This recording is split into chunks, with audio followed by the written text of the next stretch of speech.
2500 থেকে 3000 টাকা সেভিংস হবে আজকের ভিডিওটা আপনি যদি শুরু থেকে শেষ পর্যন্ত দেখতে পারেন। অ্যাক্সেসরিজের অভাবে যারা রোল ধরে রাবার নিতে পারেন না, আজকের ভিডিওটা তাদের জন্য অত্যন্ত দারুণ হতে যাচ্ছে। বিশেষ করে আমার মতো যারা স্লিং শট সারা বছর ব্যবহার করেন, তাদের কিন্তু রাবার নিজেদেরকেই কেটে নিতে হয়। তো আজকের ভিডিওতে আমি আপনাদেরকে দেখাবো কিভাবে ঘরে থাকা অ্যাক্সেসরিজগুলো দিয়েই আপনি খুব সহজেই আপনার মন মতো সাইজে আপনি রাবারগুলো কেটে নিতে পারেন। প্রথম ধাপেই স্লিং শটের রাবার কাটার জন্য আমি ব্যবহার করব এই যে একটা শেভিং ব্লেড, একটা কলম এবং একটা স্কেল। এইটা দিয়ে আমি রাবারটা কাটবো। ম্যাট হিসেবে আমি ব্যবহার করব বই বা ডায়েরির যে মলাট, অথবা এইখানে দেখেন আমি একটা কাঠের তক্তা নিছি। এই বিষয়গুলো দিয়ে তো আমি এক্সপেরিমেন্ট করব, পাশাপাশি অন্যান্য অ্যাক্সেসরিজগুলো বা যন্ত্রপাতিগুলো ব্যবহার করেও আমি একটা এক্সপেরিমেন্ট করব, এবং পাশাপাশি আমার কাছে থাকা অন্যান্য যন্ত্রপাতিগুলোর দ্বারাও আমি একটা এক্সপেরিমেন্ট করব এবং আপনাদের সাথে ভালো মন্দ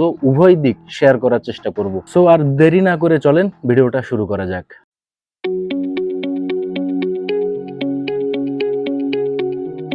ধারাবাহিকভাবে কয়েকটি পদ্ধতির মাধ্যমে আজকে আমি আপনাদেরকে দেখাবো রোল ধরে রাবার কিনে এই সকল অ্যাক্সেসরিজ ছাড়া কিভাবে নিজের মন মতো সাইজে আপনি রাবারগুলো কেটে নিতে পারেন। প্রথম ধাপেই আমি আপনাদেরকে দেখাবো কিভাবে একদম সিম্পল ভাবে আপনারা এই রাবারটা কাটিং করতে পারেন। তো যেহেতু আমার এইটা ওয়েস্টেজ ছিল, ওয়েস্টেজ বলতে কি এটাও ব্যবহার করা যাবে, তো আপনার দরকার হবে একটা কলম, এই যে একটা শেভিং ব্লেড, হ্যাঁ, এটা অবশ্যই আপনারা খুব সাবধানে নাড়াচাড়া করবেন। আর দরকার হবে একটা স্কেল। তো এই রাবারটা আমি যেহেতু 15 সেন্টি লম্বায় রাখবো, এটা 15 সেন্টি লম্বা আছে, হ্যাঁ, এটা স্বাভাবিকভাবে 15 সেন্টি লম্বাই থাকে। তো আমি এইখান থেকে মার্কিং করে নেব আপনার কত 20 মিলি। এইখান থেকে মার্কিং করে নিলাম 20 মিলি। আর তারপরে এখান থেকে মার্কিং করব হলো আপনার 13 মিলি। এই যে হলো 10, 11, 12, 13, এই যে 13 মিলি। ঠিক আছে, এখান থেকে আবার আমি এখান থেকে মার্ক করে নিচ্ছি 20 মিলি।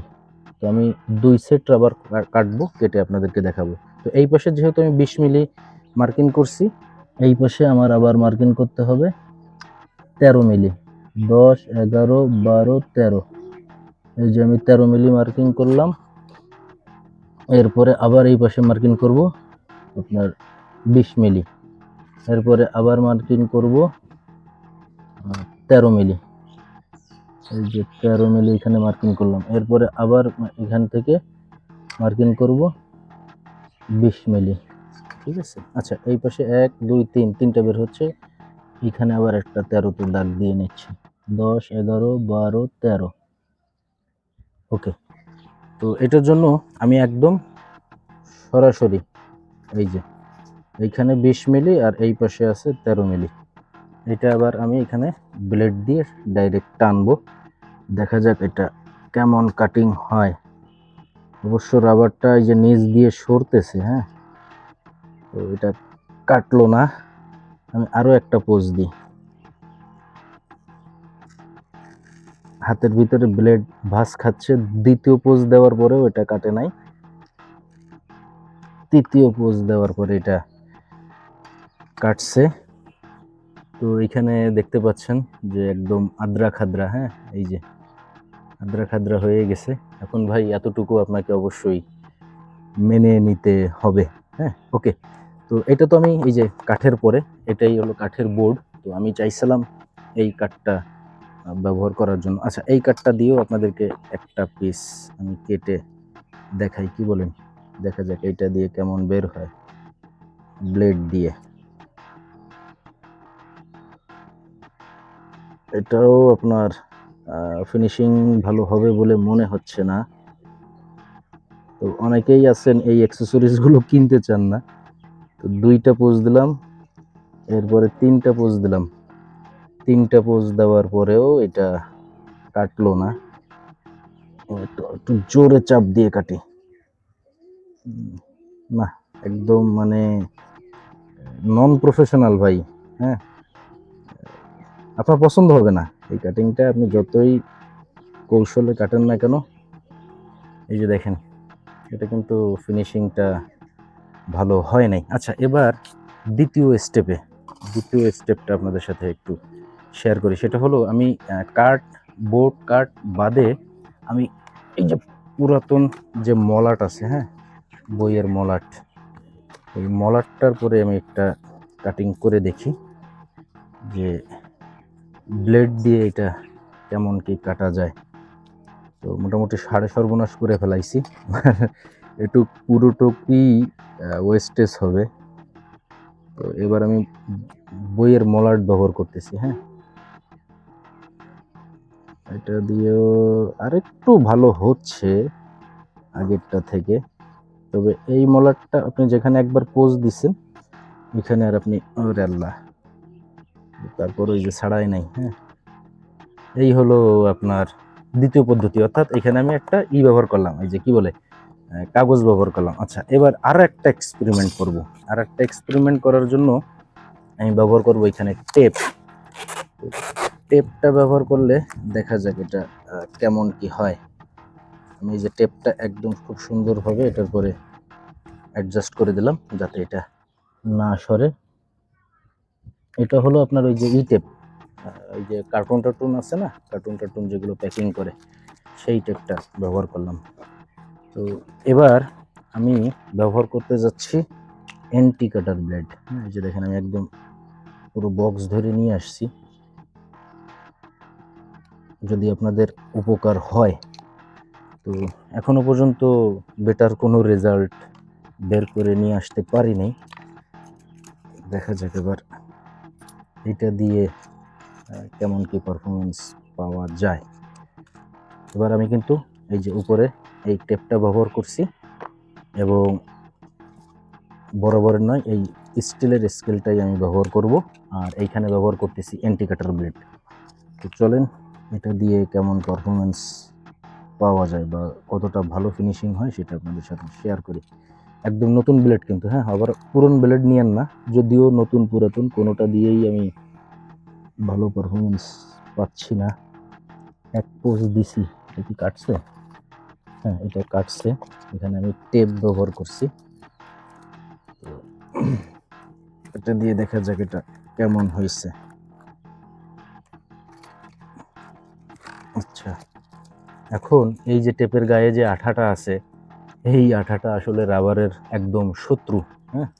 এই রাবারটা আপনি কোনোভাবেই খুব স্বাচ্ছন্দ্যে ব্যবহার করতে পারবেন না, কারণ এইটার এই যে আঠাটা, এই আঠাটা আসলে এক ধরনের কেমিক্যাল, হ্যাঁ।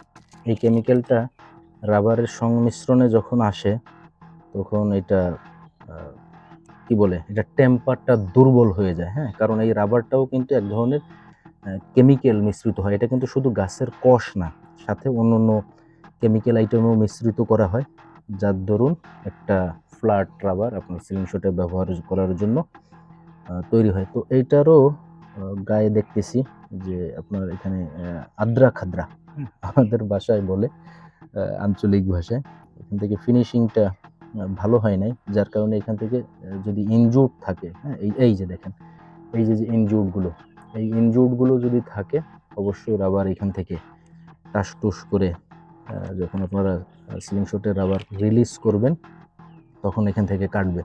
তো এখনো পর্যন্ত আসলে আমার মন মতো হয় নাই। এরপরে আমি আরেকটা পদ্ধতি ব্যবহার করব, যে এটা সরাসরি এখন এই যে দেখেন এই যে কাগজের পরে যে পোস্টটা দিছি, এইখানে তো আর আপনার রাবারটা দ্বিতীয়বার ব্যবহার করা যাবে না। তো এইবার আমি সরাসরি টেপ দিয়ে এই রাবারটা এটার পরে আমি অ্যাডজাস্ট করব। অ্যাডজাস্ট করার পরে আমি দেখব যে এটার ফিনিশিং কেমন হয়। এতক্ষণ তো ট্রাই করলাম পুরাতন মলাটের পরে, এবার সরাসরি টেপ দিয়ে আপনার বোর্ড বা কাঠের পরে ব্যবহার করতেছি। ওকে, এটা আমার টেপ লাগানো শেষ। এবার স্কেল দিয়ে আমি মার্কিংটা আগে করে নিলে ভালো হইতো। যাই হোক, যেহেতু মার্কিং করি নাই, টেপের উপরে মার্কিংটা করি। এই পাশে দিলাম 20 মিলি, আর এই পাশে দিলাম হলো আপনার কত 13 মিলি দেব। 10, 11, 12, 13, এই পাশে দিলাম 13 মিলি। এখন এইটা একটা পিস বের করা যাক, দেখি এটা কেমন কি কাটিং হয়।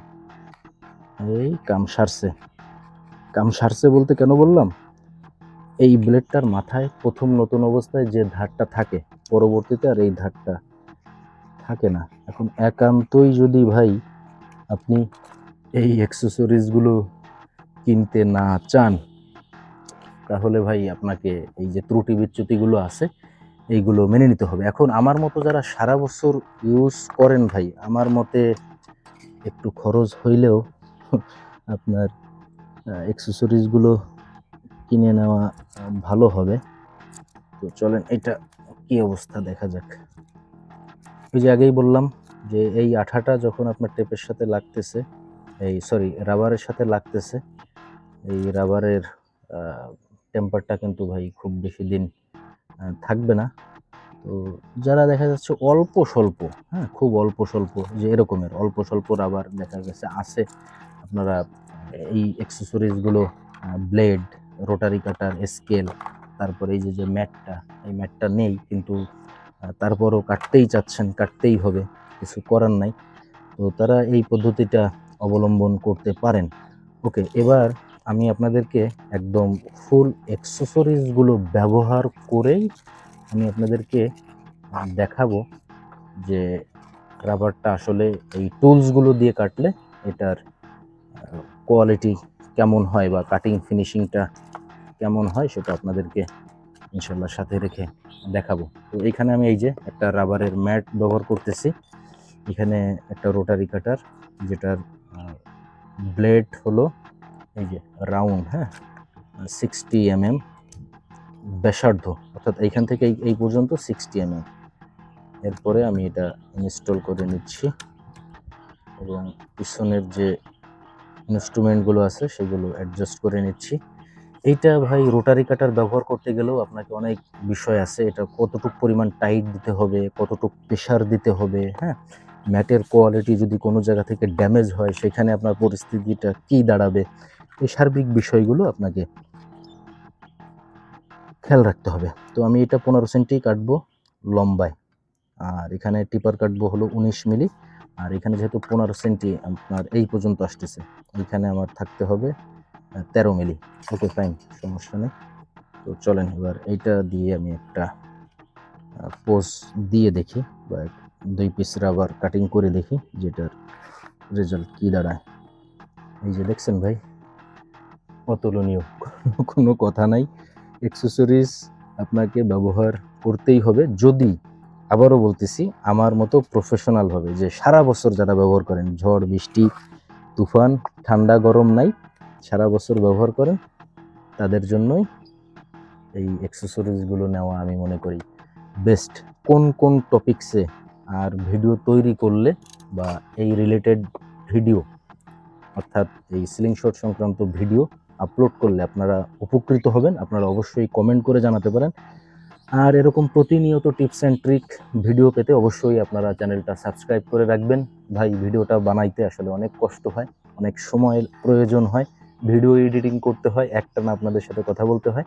আশা করব আপনারা আপনাদের মানবিক দৃষ্টিকোণ থেকে কমেন্ট করবেন, একটু কমেন্ট করে জানাবেন যে ভিডিওটা আপনাদের কেমন লাগলো। আমি দ্রুত সময়ের ভিতরে আন্তরিকভাবে চেষ্টা করছি আপনাদেরকে দেখানোর যে অ্যাক্সেসরিজ দিয়ে রাবার কাটলে কেমন হয় এবং অ্যাক্সেসরিজ ছাড়া রাবার কাটলে কেমন হয়। তো আবারও বলবো যে আর কোন কোন রিলেটেড ভিডিও তৈরি করলে আপনাদের উপকার হবে, আপনারা সেই ভিডিওগুলো চান আমার চ্যানেলে, অবশ্যই আপনারা কমেন্ট করে জানাবেন। সবাই ভালো থাকবেন, সুস্থ থাকবেন, দেখা হবে নতুন কোনো চ্যালেঞ্জিং কিংবা কোনো এক্সপেরিমেন্ট ভিডিওতে। সবার দীর্ঘায়ু এবং সুস্থতা কামনা করে বিদায় নিচ্ছি। আল্লাহ হাফেজ।